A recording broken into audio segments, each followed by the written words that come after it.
कर दें मुझे। ठीक है, थैंक यू बेटा। अच्छा, सो ये हमारा एक कंटेनर है और इस कंटेनर में ये लिक्विड फिल्ड है और इस लिक्विड की डेंसिटी रो है और मैं इसकी बेस पे यहाँ पे ये पॉइंट एक्स है, यहाँ पे प्रेशर फाइंड करना चाह रहा हूँ। अब हमने जब प्रेशर को सोचा था, अगर आप क्लास रिकॉल करें, तो हमने ये कहा था कि यहाँ पर अगर हम सोचेंगे इस जगह पे, तो एक टोटल प्रेशर हो सकता है या फिर examiner pressure due to liquid की बात करेगा। अगर एग्जामिनर टोटल प्रेशर की बात करता है तो that means it's the sum of liquid pressure and atmospheric pressure.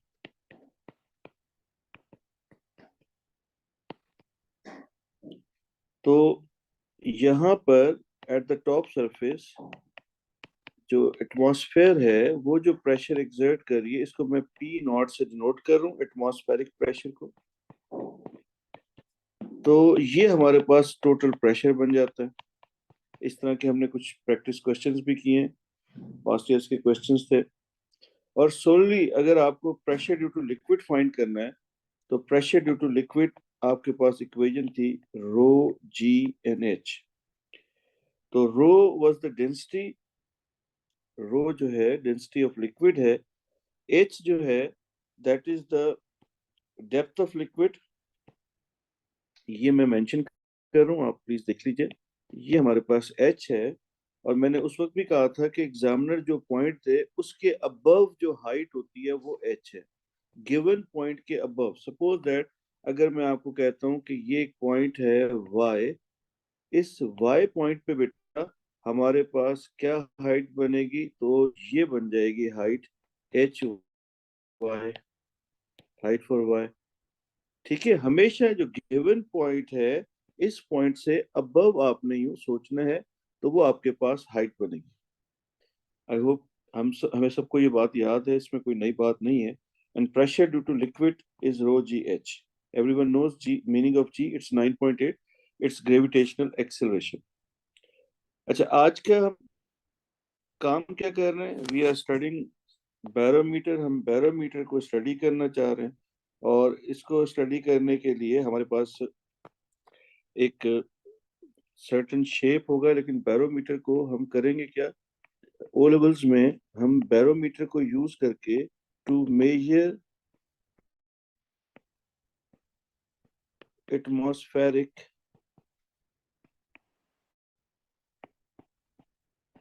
हम एटमॉस्फेरिक प्रेशर को मेजर करना चाहेंगे बाय यूजिंग दिस बैरोमीटर। अब बेटा बैरोमीटर को अगर हम देखें, अगर मैं आपको ये डायग्राम में आप देखें, तो हमारे पास ये कंटेनर है जिसको मैं हाईलाइट कर रहा हूँ, एक लार्ज कंटेनिंग ट्यूब है और इस ट्यूब के अंदर यहाँ पे मर्करी फील्ड है। तो ये जो इसके अंदर फील्ड है दैट इज मर्करी। और ये जो आपको यहाँ पर इस ट्यूब के अंदर मर्करी नजर आ रहा है, इसको यूजुअली एग्जामिनर मर्करी कॉलम का नाम देते। तो ये मर्करी कॉलम, ये मर्करी है इस ट्यूब के अंदर फिल्ड है जिसके अंदर ये ट्यूब रखी हुई है। बेसिकली इस तरह के जो सेटअप बनता है, ये हमारे पास क्या बनेगा, ये हमारे पास बैरोमीटर बन जाएगा। ठीक है, तो इसको अगर मैं यहाँ पे ड्रॉ करूं,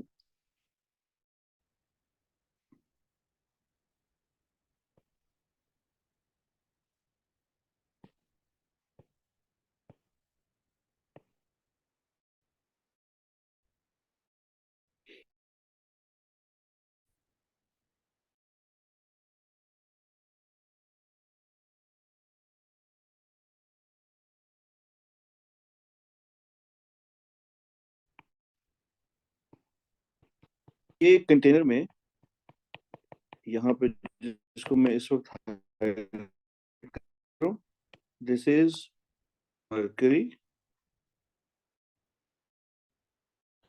और ट्यूब के अंदर भी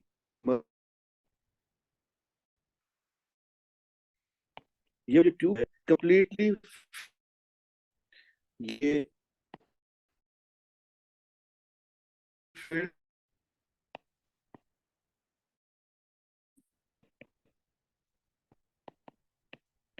और बेटा इसके यहाँ पर बेस पे तो हमने स्टॉपर लगाया हुआ है, पे पीस रखा हुआ है।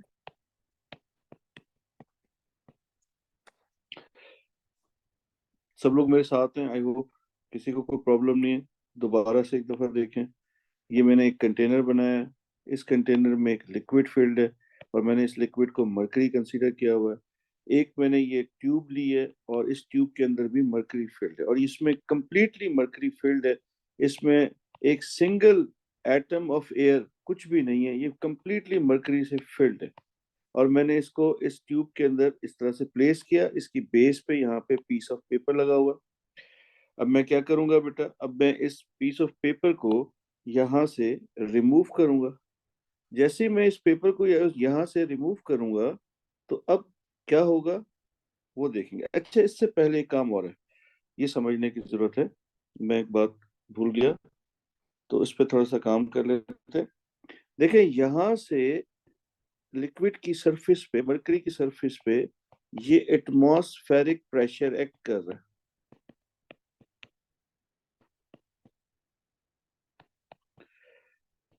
दोनों साइड से। तो ये एटमॉस्फेरिक प्रेशर जब यहाँ से यूं एक्ट कर रहा है तो यहाँ से जो बेस है, आपको पता है ना, ऊपर से जब फोर्स लग रही है तो for every action there is equal and opposite direction. तो ऊपर से जितना फोर्स एटमॉस्फेरिक प्रेशर एक्सर्ट कर रहा है, बेस से भी उतनी ही फोर्स अपवर्ड एक्ट कर रही है। तो अब इसको यूं सोचें कि अगर यहाँ से एटमॉस्फेरिक प्रेशर एक्ट कर रहा है तो यूं समझें कि अपवर्ड डायरेक्शन में बेस से एटमॉस्फेरिक प्रेशर एक्ट कर रहा होगा। ठीक है।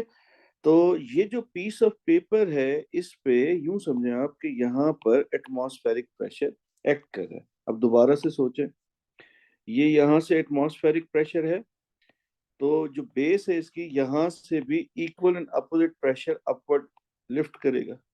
तो ये जो मैं एक खास तौर पे बात कर रहा हूँ इस पीस ऑफ पेपर की, इस पीस ऑफ पेपर और इस रीजन की बात करूंगा मैं। यहाँ पे जो रिएक्शन में अपवर्ड प्रेशर जनरेट हो रहा है, ये एटमॉस्फेरिक प्रेशर है। अब बेटा जैसे ही मैं इस पीस ऑफ पेपर को यहाँ से रिमूव करूंगा तो अब क्या होगा, मैं जैसे ही रिमूव करूंगा इसको तो यहाँ से लिक्विड जो है वो नीचे की तरफ फ्लो करेगा। ये लिक्विड यूं जाएगा, मरकरी यहाँ से नीचे जाएगा। क्यों नीचे जाएगा? इसलिए कि जो मरकरी यहाँ से, मरकरी बेटा, मरकरी का जो प्रेशर है, जो लिक्विड कॉलम इसके अंदर फिल्ड है, उसका जो प्रेशर है और जो एटमॉस्फेयर को अगर आप सोचें तो दोनों के लिए, इसको मैं डिनोट कर देता हूँ, इसको मैं कह देता हूँ पी लिक्विड। ठीक है। तो यहाँ से जो पी लिक्विड है, ये वाला प्रेशर बाय लिक्विड, ये और एटमॉस्फेयर के प्रेशर को सोचें तो लिक्विड का प्रेशर ज्यादा है, एटमॉस्फेयर का प्रेशर कम है। इसलिए लिक्विड जो है यहाँ से इस ट्यूब से नीचे की तरफ जाएगा और इसके अंदर ऐड होगा। ठीक है। ये बेटा उस वक्त तक होगा, ये देखें यहां से ये लिक्विड में रिमूव करता जा रहा हूं, ये उस वक्त तक होगा जब तक कि लिक्विड का प्रेशर, यहां से जो लिक्विड का प्रेशर है और यहां से जो एटमॉस्फेयर का प्रेशर है, दोनों बराबर ना हो जाए। तो इसका मतलब ये है कि हमारे पास लिक्विड जब यहां से रिमूव हुआ तो इस लिक्विड ने ये वाली कॉलम की हाइट बन गई। अब लिक्विड के रिमूव होने से टॉप से ये लिक्विड की कॉलम की हाइट आ गई। ठीक है। तो इसका मतलब ये है कि हमारे पास यहाँ पर जो प्रेशर है इस जगह पे, और इस जगह पे जो प्रेशर है, this is pressure due to liquid, this is pressure due to atmosphere. ये एटमॉस्फेयर का प्रेशर है। मेरा ख्याल है मेरी बात सबको क्लियर होगी, इसमें कोई ऐसी मुश्किल बात नहीं थी। तो ये हमारे पास इसके अंदर जो अब लिक्विड फील्ड है, ये कितना प्रेशर लगा रहा है? जितना एटमॉस्फेरिक प्रेशर लग रहा है। तो जो एटमॉस्फेरिक प्रेशर है वो अपवर्ड इस तरह से एक्ट कर रहा है और जो लिक्विड का प्रेशर है वो इस तरह से एक्ट कर रहा है, दोनों अब बराबर हो गए। तो बेटा अगर मैं इस लिक्विड कॉलम की हाइट मेजर कर लूं और प्रेशर की कॉन्सेप्ट को देखिए, मैंने ड्राइव क्या किया, मैंने कहा प्रेशर जो एटमॉस्फेयर का है ये बराबर है ड्यू टू लिक्विड कॉलम, जो उसके अंदर लिक्विड कॉलम फिल्ड है, और लिक्विड का प्रेशर होता है रो जी एच के, तो एटमॉस्फेयर प्रेशर किसके इक्वल आ गया, रो जी एच के इक्वल आ गया। ठीक है, दोबारा से सोचते हैं, ये सारी ट्यूब फिल्ड थी, ये सारी ट्यूब फिल्ड थी, यहाँ पे पीस ऑफ पेपर से मैंने स्टॉपर लगाया हुआ था, उस स्टॉपर को जैसे ही मैंने रिमूव किया तो हमारे पास मरकरी जो था वो यहाँ से ड्रेन आउट होने लगा, इस कंटेनर के अंदर, इस टब के अंदर जाने लग गया, और ये उस वक्त तक फ्लो करता रहा जब तक एटमॉस्फेयर का प्रेशर और लिक्विड का प्रेशर दोनों एक दूसरे के बराबर नहीं हो गए, ये उस वक्त तक फ्लो करता रहा। और जैसे ही ये स्टेबल हुआ, जैसे ही ये स्टॉप हो गया, स्टेबल हो गया, उसका मतलब ये बना कि इस लिक्विड कॉलम ने जितना प्रेशर एक्सर्ट करना है, ये वाला, ये लिक्विड कॉलम जितना प्रेशर एक्सर्ट कर रहा है वो यहाँ से एटमॉस्फेयर के प्रेशर के बराबर होगा। तो इस बात को सोचते हुए मैंने ये मैथमेटिकल रिलेशन बना दिया कि एटमॉस्फेयर का प्रेशर बराबर है pressure due to liquid column, और लिक्विड का प्रेशर हमारे पास रो जी एच है, तो इसका मतलब अगर मैं चाहूँ कि एटमॉस्फेयर कितना प्रेशर एक्सर्ट कर रहा है तो मैं रो जी एच से फाइंड कर सकता हूँ। अब मेरे पास यहाँ पर जो कंटेनर में लिक्विड है वो मैंने मरकरी चूज किया है, और मरकरी की जो डेंसिटी है वो, ये डेंसिटी होती है 13600। ठीक है, और जी की वैल्यू बेटा 9.8 है मीटर पर सेकंड स्क्वायर। अब बेटा ये जो मरकरी कॉलम है, इस मरकरी कॉलम का मैं आपको जो मैं बात कर रहा था वो ये है कि ये देखें, यहाँ से एटमॉस्फेयर की प्रेशर एक्सर्ट हो रहा है और ये लिक्विड का प्रेशर अपवर्ड लग रहा है, तो ये लिक्विड का अपवर्ड प्रेशर और जो लिक्विड, सॉरी, जो एटमॉस्फेयर का अपवर्ड प्रेशर और लिक्विड का डाउनवर्ड प्रेशर है, दोनों जैसे ही बैलेंस होते हैं तो ये लिक्विड जो है ये स्टॉप हो जाता है। और जो ऊपर वाला पोर्शन है बेटा, यहाँ पर तो 100% लिक्विड फील्ड था, जैसे ही लिक्विड जाएगा तो यहाँ पे क्या रह जाएगा, वैक्यूम रह जाएगा, तो ये जो टॉप वाला पोर्शन है यहाँ पे वैक्यूम होता है। यानी इस जगह पे जो, अगर मैं आपको बोलूं कि इस जगह पे दिस पॉइंट से टॉप ऑफ द लिक्विड, यहाँ पे प्रेशर क्या होगा, से दिस पॉइंट इज ए, तो प्रेशर एट ए आप बोलेंगे जीरो होगा क्योंकि यहाँ पे वैक्यूम है। ठीक है, इस जगह पे वैक्यूम है। अब ये जो लिक्विड कॉलम है, इस लिक्विड कॉलम की जो हाइट होगी, अगर आप इस हाइट को सोचें तो ये आपके पास लिक्विड कॉलम की जो हाइट है, अगर आप इसको मीटर रूल से मेजर करें तो ये हाइट आपके पास बनेगी 76 सेंटीमीटर एट सी लेवल। तो अगर आप सी लेवल के ऊपर इसको सोचते हैं तो ये 76 सेंटीमीटर के इक्वल होगी, या 760 मिलीमीटर ऑफ मर्करी। अगर मरकरी यूज होगा, शर्त है, अगर मरकरी लिक्विड यूज हो रहा है तो इसकी हाइट कितनी आएगी, 76 सेंटीमीटर आएगी। इक्वेशन मैंने बेटा आप लोगों को अभी बताई है कि यहाँ पे इक्वेशन जो यूज हो रही है that is rho G H. तो डेंसिटी की वैल्यू अब मैं यहाँ पे पुट कर रहा हूँ, डेंसिटी है 13600, जी है बेटा 9.8, और हाइट आ गई 76 सेंटीमीटर, यानी डिवाइडेड बाय 100 मीटर बन गया। अब कोई मुझे ये कैलकुलेट करके प्लीज बताए।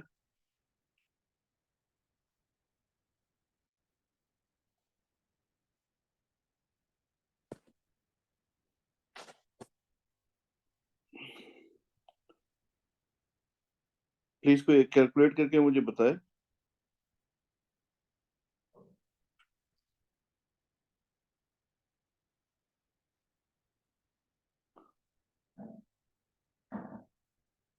स्टैंडर्ड फॉर्म में बता दो बेटा। 1.013 into 10 power 5, that is 1.01 into 10 power 5 pascals. ठीक है, यस, 10 पावर 5, 10 पावर 6 बेटा, प्लीज चेक कर लें, मेरे हिसाब में 10 पावर 5 होगा।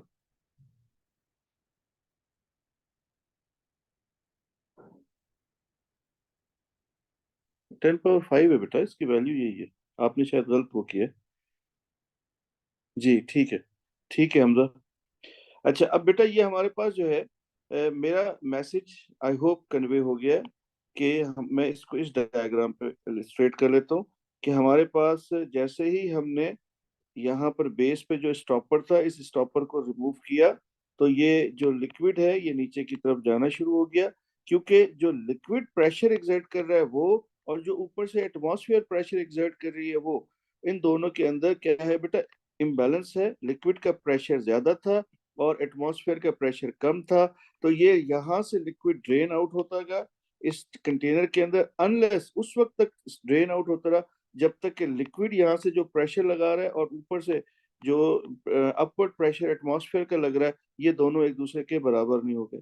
जैसे ही ये स्टेबल होगा, इक्विलिब्रियम में आएगा, तो हमें जो है ये हाइट जो है, जब हम इसकी मेजर करते हैं, जैसे कराची में अगर हम इसकी हाइट मेजर करें तो ये 76 सेंटीमीटर ऑफ मरकरी होगा। अगर हम मरकरी को यूज करेंगे तो 76 सेंटीमीटर ऑफ मरकरी हमारे पास जो है इसका आंसर आएगा। ठीक है, तो बेटा ये हमारे पास जो है क्या आ गया, ये हमारे पास कॉन्सेप्ट आ गया कि बैरोमीटर काम कैसे करता है या उससे मेजरमेंट कैसे की जाती है। ठीक है, अब इस डायग्राम पे आ जाए। भाई किसी को कोई मसला है तो प्लीज मुझे व्हाट्सएप कर दें, मैसेज कर दें। ठीक है, इसकी हाइट हमेशा कांस्टेंट रहती है बेटा, अगर मरकरी है तो 76 सेंटीमीटर, लेकिन ये सी लेवल पे है। जैसे जैसे बेटा आप अपवर्ड यानी ऊपर की तरफ जाएंगे, माउंटेन्स किसी माउंटेन की हाइट पे जाएंगे यानी हाइट गेन करेंगे, तो एटमॉस्फेरिक प्रेशर क्या होता जाएगा, कम होता जाएगा। उसकी वजह से बेटा आपके पास ये जो हाइट होगी वो भी कम हो जाएगी। इसका अभी मैंने एनालिसिस करना है, लेकिन मैं उससे पहले आपको ये डायग्राम समझाना चाह रहा हूँ। इस डायग्राम को मैं लेबल कर रहा हूँ एज डायग्राम 1, ये है 2, ये है 3, ये है 4 और ये है 5। डायग्राम 1 स्टैंडर्ड डायग्राम है। एक आपने लिक्विड कॉलम जो ट्यूब है इसको इसके अंदर रखा, और ये इस वक्त इसकी जो हाइट है, मैं यहाँ पे हाइट भी ड्रॉ कर देता हूँ। ये हाइट आपके पास जो है, दिस इज एच। अब आपने क्या किया बेटा, इस सेकंड केस में देखें व्हाट यू डिड, आपने इस वाली ट्यूब को स्लाइटली अपवर्ड मूव कर दिया। जैसे ही आपने इसको स्लाइटली अपवर्ड मूव मूव किया, तो क्या लिक्विड कॉलम की हाइट पे कोई फर्क आया? कोई फर्क नहीं आया, नो इफेक्ट। ठीक है, और थर्ड वाले केस में आपने इसको क्या किया, इस लिक्विड को, इसको ट्यूब को आपने क्या किया, आपने इसके अंदर क्या कहते हैं, कंटेनर की बेस तक ले गए, नीचे की तरफ ले गए। यहाँ पर आप इसको अपवर्ड ऊपर की तरफ ले गए, यहाँ पर आप इसको डाउनवर्ड ले गए, लेकिन लिक्विड कॉलम की हाइट पे कोई फर्क नहीं आया। फिर यहाँ पर देखें, इस जगह पर आपने ये जो जो आपके पास कंटेनर है, ट्यूब है, आपने इसका एरिया बढ़ा, क्रॉस सेक्शन एरिया बना दिया, बढ़ा दिया, ये देखिए थिकर है, but the height remains unchanged. ठीक है, उसके बाद आपने इसको थोड़ा स्लाइटली टिल्ट कर दिया, स्लांट कर दिया इसको, तो तब भी बेटा हाइट पे कोई फर्क नहीं आया। तो क्योंकि एटमॉस्फेयर का प्रेशर फिक्स है, तो हाइट पे प्रेशर का इक्वेशन अभी हमने बनाया, दैट इज OGH। तो जब ये एटमॉस्फेयर का प्रेशर फिक्स्ड है, तो रो भी, डेंसिटी भी फिक्स है, जी भी फिक्स है, तो हाइट ऑटोमेटिकली फिक्स रहेगी। चाहे आप इस ट्यूब को बाहर की तरफ लेके जाएं, चाहे इसको नीचे लेके जाएं, चाहे आप एक थिकर या थिनर ट्यूब यूज करें, या आप इसको स्लांट कर लें, किसी भी तरह से आप लेके जाएं, एटमॉस्फेरिक प्रेशर चेंज नहीं हो रहा। जब एटमॉस्फेरिक प्रेशर चेंज नहीं हो रहा, तो इसका मतलब यह है कि लिक्विड कॉलम की जो हाइट है उसमें भी कोई इफेक्ट नहीं आ रहा। Is this clear? ये सबको क्लियर है? ठीक है, मेरा ख्याल है किसी की तरफ से क्वेश्चन नहीं आया, तो इसका मतलब ये बात सबको क्लियर है। तो यहाँ पर अब आप समझ गए हैं कि ये किस तरह से बिहेव कर रहा है। अब एक एनालिसिस और करते हैं।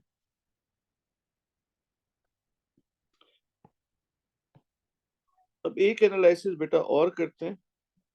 अब मुझे आप लोगों ने बताना है, फर्ज करते हैं बेटा यहाँ से जो, जी हाइट तो बेटा परपेंडिकुलर ही होगी, बिल्कुल सही कह रहे हैं आप। ये जो अगर स्लांटेड है तो हाइट आपने ये परपेंडिकुलर ही लेनी है, दिस वन। ठीक है, हाइट हमेशा परपेंडिकुलर होगी। अच्छा, अगर बेटा फर्ज करते हैं, सपोज दैट, अब एक अब आप लोगों ने बताना है, मेरे सवाल का जवाब देना है कि if air pressure is increased, if air pressure is increased, तो बेटा इस जो कॉलम है इसकी हाइट पे क्या फर्क आएगा? अब बेटा अभी मैंने आपको बताया pressure is equals to rho G H. तो अगर मैं एटमॉस्फेरिक प्रेशर को बढ़ाऊंगा तो मेरे पास जो ये हाइट है इसको बढ़ना चाहिए। तो इसका मतलब ये हाइट क्या होगी? ये हाइट इंक्रीज कर जाएगी। ये बेटा ऐसे एमसीक्यूज आते हैं या P2 में कमेंट आते हैं, ठीक है। ये आपके पास हाइट क्या होगी? ये इंक्रीज कर जाएगी। एग्री? सही है। अच्छा, नंबर 2, अगर फर्ज करते हैं कि मैं आपको ये कहूं कि बेटा ये प्रेशर एटमॉस्फेयर का जो है ये अगर मैं रिड्यूस कर दूं तो इससे क्या इफेक्ट आएगा? ठीक है, अगर मैं इस प्रेशर को, एटमॉस्फेयर के प्रेशर को रिड्यूस करता हूं तो मेरे पास क्या आएगा इफेक्ट? तो आपने फौरी तौर पे सोचा कि this pressure is decreasing, that means this H also decreases. ठीक है, तो हाइट डिक्रीज कर जाएगी। बिल्कुल सही आप लोगों ने आइडेंटिफाई किया। तो बेटा अगर ऐसी बात है तो आप लोग क्या मुझे इस एमसीक्यू का आंसर बता सकते हैं? A long tube full of mercury is inverted in a small dish of mercury. The mercury level in the tube falls, leaving a vacuum at the top. When the atmospheric pressure decreases, which length decreases? कौन C length decrease करेगी? जी बेटा शाबाश, सही है बेटा आपका answer. कौन C length decrease करेगी हमजा? इंक्रीज नहीं बेटा।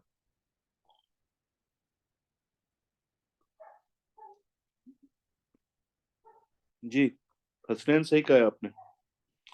अच्छा, देखो ये है ना, ये लेंथ है ना, ये हाइट है जो आप मेजर करेंगे ना, this one, this is your H. तो दिस इज द हाइट। तो अभी आपने कहा P is equals to rho GH.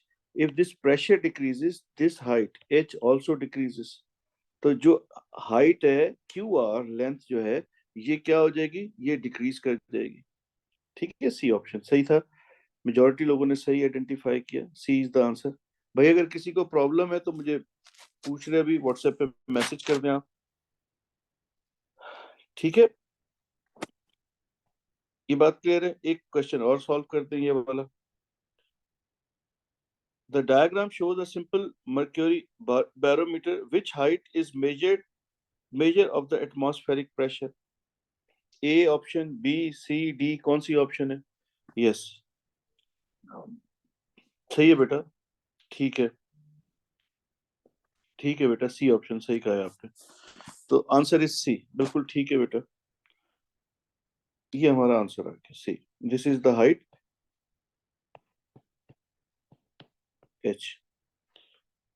तो इसका मतलब है कि नाउ यू कैन अंडरस्टैंड कि आपके पास जो है ये प्रेशर किस तरह से है। अब बेटा इस प्रेशर को जो मैंने यहाँ पे ये मैं इसको यूज कर लेता हूँ एज ए रेफरेंस। तो ये मैंने यहाँ पर ये हाइट हमने मार्क की है यहाँ तक, एंड दिस हाइट इज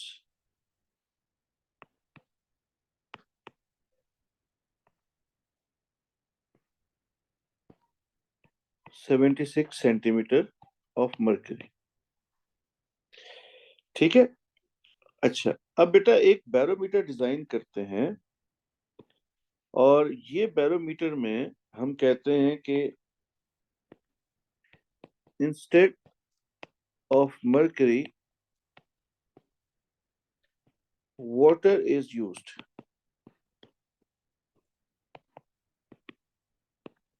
ठीक है, तो हमारा जो बैरोमीटर है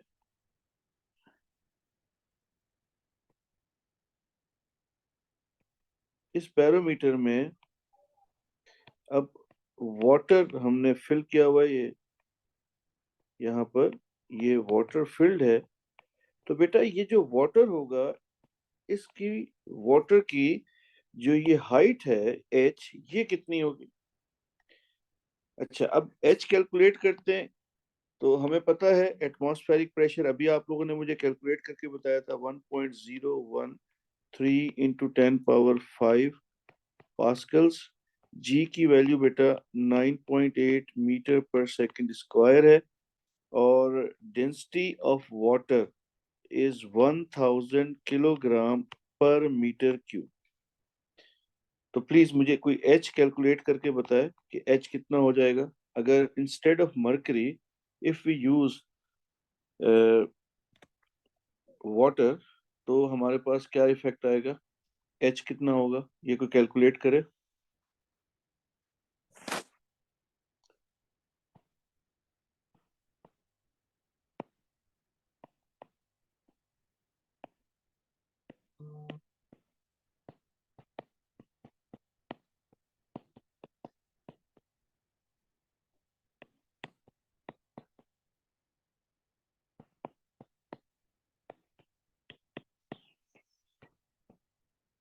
तो दिस इज 10.31 मीटर्स, 10.31 मीटर्स। ठीक है, ये प्लीज चेक करें कैलकुलेटर पे। तो इट्स 10.3। जी ठीक है, 10.3। तो अगर मैं इसको कहूं कि ये 10 मीटर है, किसी को कोई प्रॉब्लम तो नहीं? ठीक है। अच्छा बेटा, 1 मीटर में अप्रोक्सीमेटली 3 फीट्स होते हैं।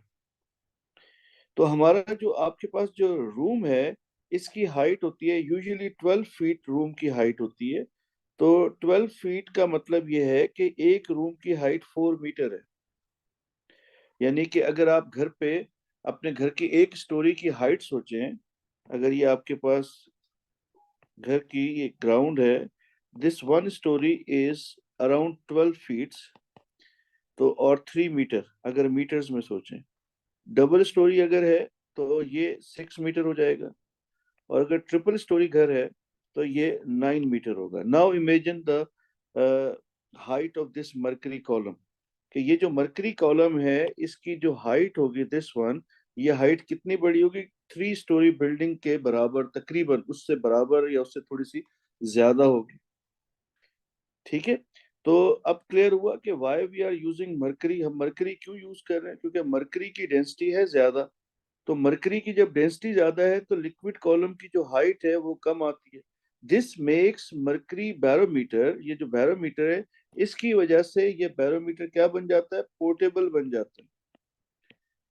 इसीलिए आप इसको, जैसे डॉक्टर्स होते हैं ना, वो ब्लड प्रेशर मेजर करने के लिए जो डिवाइस होती है उसको कैरी कर रहे होते हैं अपने साथ, कहीं भी ले जाते हैं, तो वो उसके अंदर मरकरी फील्ड होता है और मरकरी की डेंसिटी बहुत हाई होती है। दैट्स व्हाई वो लिक्विड कॉलम की हाइट छोटी होती है, पोर्टेबल सी डिवाइस होती है, आप कहीं भी ले जाएं। इमेजिन दैट कि इंस्टेड ऑफ मरकरी, अगर उस ब्लड प्रेशर वाली डिवाइस में इंस्टेड ऑफ मरकरी अगर वाटर फिल्ड हो, तो फिर तो ऐसा होगा कि वो एक जगह पे फिक्स होगा हॉस्पिटल में, पेशेंट को उसके करीब लेके जाएंगे, ब्लड प्रेशर मेजर करेंगे, फिर लेकर आएंगे। तो वो तो फिर इतना ज्यादा यूजफुल नहीं है।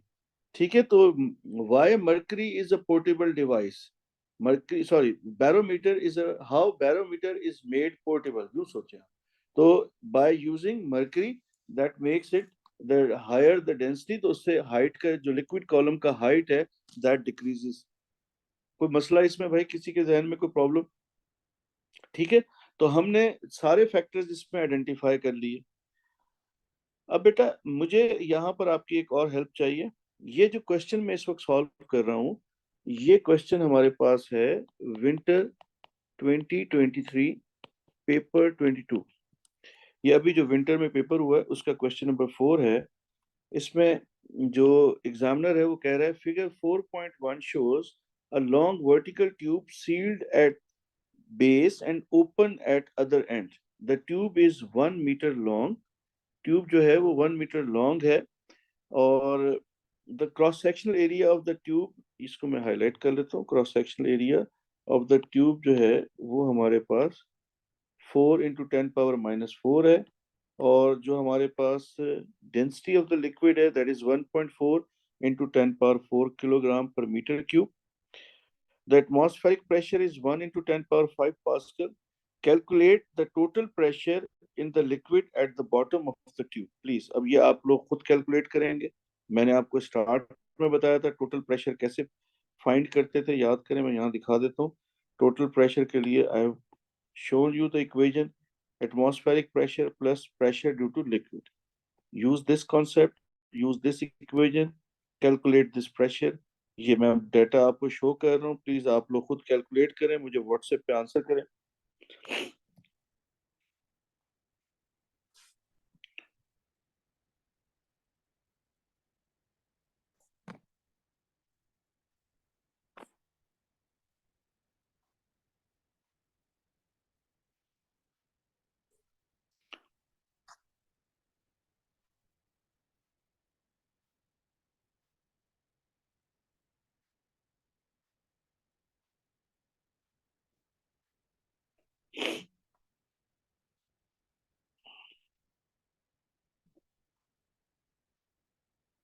भाई को कर भी रहा है या मुझे करना पड़ेगा कैलकुलेट? अच्छा, मैं कैलकुलेटर उठाता हूँ।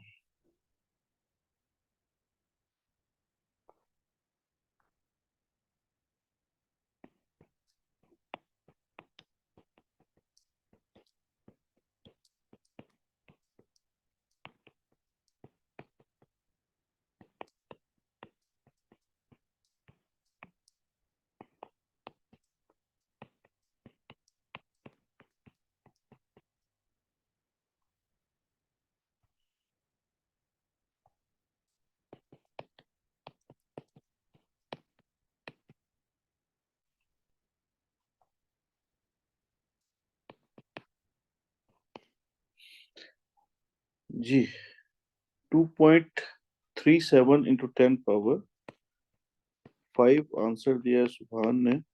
That is 2.4 into 10 power 5 pascals. तो ये हमारे पास आंसर आ गया, final answer. That is 2.4 into 10 power 5 pascals. Any query किसी के जहन में भाई को मसला है, व्हाट्सएप पे मुझे पूछें, प्लीज बताएं। अभी सबने कैलकुलेट किया है? ठीक है, अब आगे चल रहे हैं बेटा। तो जी बेटा।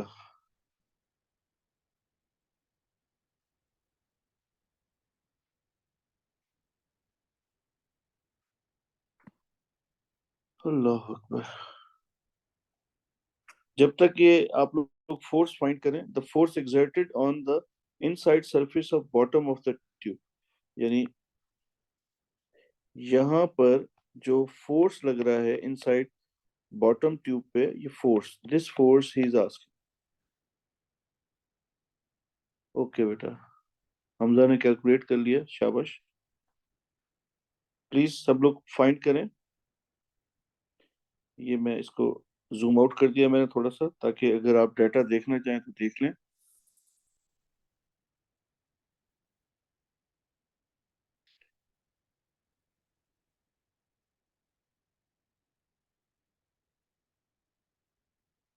जी बेटा, ये जो हमारे पास स्टार्ट में जो हमने ये कहा था कि जो लिक्विड की बेस पे जो प्रेशर एक्ट करता है, that pressure is the sum of atmospheric pressure, top पे जो प्रेशर एक्ट कर रहा है this one, and pressure caused by this liquid column.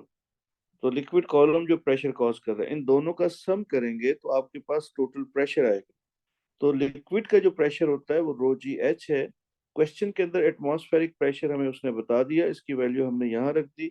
उसने डेंसिटी की वैल्यू भी बताई है, जो स्मॉल जी है। एक्सेलरेशन दैट इज 9.8, और 1 मीटर बेटा उसने हमें यहाँ पे हाइट बताई। This is the height that liquid column का हाइट है। हमने इसको यूज किया और हमारे पास यहाँ पे प्रेशर आ गया 2.35 इंटू 10 पावर 5। इसको टू सिग्निफिकेंट फिगर्स में जब मैंने मेंशन किया तो इट्स 2.4 इंटू 10 पावर 5 पास्कल्स। ठीक है। Now for the next part he is asking के the force exerted on the inside surface of the bottom of the tube. तो inside surface is this one. तो bottom of the tube पे अंदर से जो pressure force लग रही है, यानी जो टोटल प्रेशर यहाँ लग रहा है, वो कितनी फोर्स लगा रहा है? तो we know that pressure is force upon area. So force is equal to pressure times area. अब आप बोलेंगे एरिया कहाँ से आ गया? तो एरिया बेटा यहाँ दिया है 4 इंटू 10 पावर -4। तो हमें प्रेशर ऊपर फाइंड किया हुआ है, दैट इज 2.4 इंटू 10 पावर 5, और एरिया हमारे पास है 4 इंटू 10 पावर -4। तो इसको सॉल्व किया और ये इन्होंने मुझे आंसर, हमजा ने बताया 96 न्यूटन। तो हसीब का भी यही आंसर है, तो प्लीज आप लोग चेक कर लें। 96 है, ठीक है। ठीक है बेटा, वेरी गुड। तो ये आपके पास आ गया। नहीं, जरूरी नहीं है बेटा, कहीं पे भी ले सकता है कोई। अच्छा, ये बैरोमीटर, आप बैरोमीटर को तो एक ट्यूब के तौर पे सोच रहे हैं ना। अगर आपको एक स्विमिंग पूल दे दिया जाए और स्विमिंग पूल की बेस के ऊपर ये लिक्विड फील्ड है, बेस पे टोटल प्रेशर फाइंड करना हो, जहां पर भी बेटा लिक्विड आ जाएगा वहां पे फिर आपको लिक्विड का प्रेशर प्लस एटमॉस्फेरिक प्रेशर करोगे तब जाके टोटल प्रेशर बनेगा। अदरवाइज अगर रो जी एच से प्रेशर फाइंड करोगे तो that would be the pressure caused by liquid. ठीक है, तो ये हमारे पास 96 न्यूटन आ गया। अब नेक्स्ट है बेटा हमारे पास a small sheet of glass is placed over the open end of the tube। ये यहाँ पे open end of the tube पे इसने small sheet of glass रख दिया। The tube is inverted in a container of dense liquid। The open end of the tube and the sheet of the glass are short distance below the surface of the liquid। ठीक है, figure 4.2 shows the arrangement। ठीक है बेटा, ये arrangement है। दोबारा से आप लोग भले इस क्वेश्चन को पढ़ लें एक दफा। A small sheet of glass is placed over the open end of the tube. ये ओपन एंड है, यहाँ पे ये ग्लास की शीट रख दी है उसने। The tube is inverted in a container of a dense liquid. The open end of the tube and the sheet of the glass are short distance below the surface of liquid. ये liquid की surface है, इससे थोड़ा सा नीचे आ गई है। ठीक है, ये आपके पास उसने स्टेटमेंट में कहा है। The sheet of the glass seals the open end of the inverted tube। ठीक है, describe what happens in the inverted tube when the sheet of the glass is removed। ठीक है बेटा, तो यहाँ पर ये जो ग्लास की जो शीट लगी हुई थी ये इस लिक्विड को बाहर ड्रेन आउट होने से क्या कर रही थी, स्टॉप कर रही थी। अब एग्जामिनर कहता है अगर आप इस शीट को रिमूव कर दें, ठीक है, तो फिर क्या होगा। इसके ऊपर अब आपने कमेंट करना। कितने मार्क का है, 3 मार्क का ये कमेंट है। तो अगर हम इसका कमेंट सोचें तो ये बात मैं आपको पहले ही समझा चुका हूँ कि जैसे ही यहाँ से आप इस शीट को या जो भी यहाँ पे स्टॉपर था इसको रिमूव करेंगे तो लिक्विड जो है यहाँ से बाहर की तरफ ड्रेन आउट करेगा। ठीक है, लिक्विड का जो लेवल होगा ट्यूब में वो क्या होगा, वो फॉल करेगा। तो हम लिख देते हैं, सबसे पहली बात जो हमें ऑब्जर्वेशन नजर आएगी हम उसको लिख देते हैं कि liquid level in tube falls. ठीक है,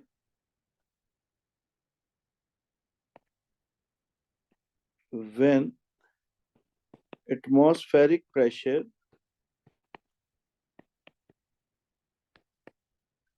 is equal to pressure due to liquid in tube are equal, then it stops falling। क्या ख्याल है? ठीक है, तो describe what happens in the inverted tube when the sheet of glass is removed।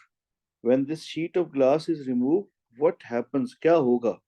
तो अब आपने बताया कि भाई सबसे पहले तो ये लिक्विड नीचे की तरफ जाएगा, क्योंकि मैं आपको समझा चुका हूं कि इस ट्यूब के अंदर जो लिक्विड फिल्ड है उसका जो प्रेशर होगा वो पी लिक्विड जो है that would be greater than atmospheric pressure.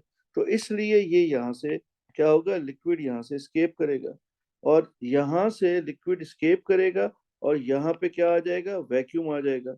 अब ये यूं नीचे गिरता जाएगा, लिक्विड का लेवल फॉल करता जाएगा अनलेस के लिक्विड का जो प्रेशर है ट्यूब के अंदर वो और एटमॉस्फेयर का जो प्रेशर है वो दोनों एक वक्त तक बराबर ना हो जाए, ये उस वक्त तक फॉल करता रहेगा। ये बात उसने पूछी है, स्टेट व्हाट हैपेंस। तो हमने उसे बता दिया कि liquid level in the tube falls when atmospheric pressure is equal to pressure due to liquid in tube. ठीक है, are equal then it stops falling. ये फॉल करना स्टॉप कर देगा। ये हमने देखा, ये यहाँ पे होगा। किसी को कोई प्रॉब्लम है इसमें तो प्लीज मुझसे अभी मुझे पूछ ले मुझसे।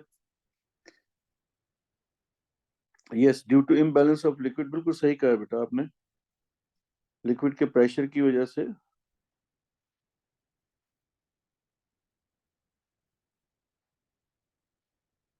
न ये हमजा until the liquid आपने the liquid from the tube flow out in into container until the atmospheric pressure is achieved in both। until the atmospheric pressure and the pressure due to liquid are equal। बेटा ठीक है, equal जब तक नहीं होंगे तब तक कैसे ये स्टॉप करेगा जी। ठीक है, ये अब क्लियर होगी बात। तो इसी तरह से when the sheet is removed, P of the liquid will increase and will fall and will decrease height until P of liquid will be equal to P of atmosphere and achieves equilibrium। बिल्कुल सही है बेटा, शाबाश, सही लिखा है सादिक। ठीक है बेटा, तो ये हमारे पास पार्ट हो गया सॉल्व। अब नेक्स्ट है बेटा, the equipment is used to make a measurement that is used to calculate atmospheric pressure, describe the measurement made and then used in the calculation of atmospheric pressure, you may draw a diagram to help your description। अच्छा, the equipment is used to make measurement that is used to calculate atmospheric pressure। Okay, describe measurement made and then used in the calculation of atmospheric pressure। यानी इस instrument को use कर कैसे आप use करेंगे ताकि आप एटमॉस्फेरिक प्रेशर को क्या कर सकें, आप मेजर कर सकें। तो हम, उसने कहा है आप ड्रॉ करें, कर सकते हैं, तो मैं इसको ड्रॉ कर रहा हूँ अपनी आसानी के लिए। इसको ड्रॉ कर लेते हैं, ना भी करें तो कोई इशू नहीं है, लेकिन बहरहाल कर लें तो अच्छी बात है।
ठीक है बेटा, आंसर के बारे में देखें, हमने डायग्राम भी बना दी, मैंने वैसे एच शो कर दिया था उसको कि height of liquid column in the tube is measured, और फिर मैंने बता दिया height of liquid column is above the surface liquid, ये सरफेस ऑफ लिक्विड से अबव है। और उसके बाद पी जो है रो जी एच, हम पी एटमॉस्फेरिक प्रेशर रो जी एच को यूज करके कैलकुलेट कर लेंगे। तो मेरा ख्याल है कि इसमें कोई प्रॉब्लम नहीं है, सबको मेरी बात क्लियर है, कोई इशू नहीं है इसमें। यस, मरकरी की, मरकरी यूज पे थे, इन्हें करे वी नो दैट। इसको हम लेबल भी कर देते हैं यहाँ पे, this is mercury, mercury vacuum. तो डेंसिटी बेटा नोन है मरकरी की, उसने क्योंकि उसका 2 मार्क्स थे तो एटमॉस्फेरिक, इसलिए मैंने डेंसिटी का, अगर आप चाहो तो known density, mercury density is known लिख दो इसमें statement, G is also known, then by using equation rho G H हमने प्रेशर एटमॉस्फेयर का फाइंड कर लिया। ठीक है, मेरा ख्याल है कि ये बात क्लियर है। तो ये एक रिसेंट पास्ट में जो सवाल आया था इसका, मर्क्यूरिक बैरोमीटर का, अभी 23 के पेपर में, और उसके बाद ये क्लास में मिस हो गया था। आई थॉट कि ये सिलेबस का पार्ट नहीं है, लेकिन रिसेंटली अभी हमने जब सिलेबस को दोबारा चेक किया था तो उसमें था, और ये एग्जाम में क्वेश्चन भी आया है। तो मेरा ख्याल है बैरोमीटर में आप लोगों को कोई प्रॉब्लम नहीं होगा, मैंने इसको समझाया है, आप पास्ट पेपर्स में से बैरोमीटर के क्वेश्चन अटेम्प्ट कर सकते हैं। ठीक है, अगर कोई और प्रॉब्लम हो, क्वेरी हो, तो फिर मुझे प्लीज बताइएगा। तो इस क्लास को मैं अब यहीं एंड कर रहा हूँ। अब नेक्स्ट संडे को हम यूं करेंगे कि एक क्वेश्चन P2 से मैं पिक कर लूंगा किसी भी टॉपिक का रैंडमली, और एक ATP का क्वेश्चन मैं डिस्कस कर लूंगा। इस दफा तो ये मुझे मर्करी बैरोमीटर कराना था, तो मैंने कहा सबको एक ही दफा करा देता हूँ क्लास में।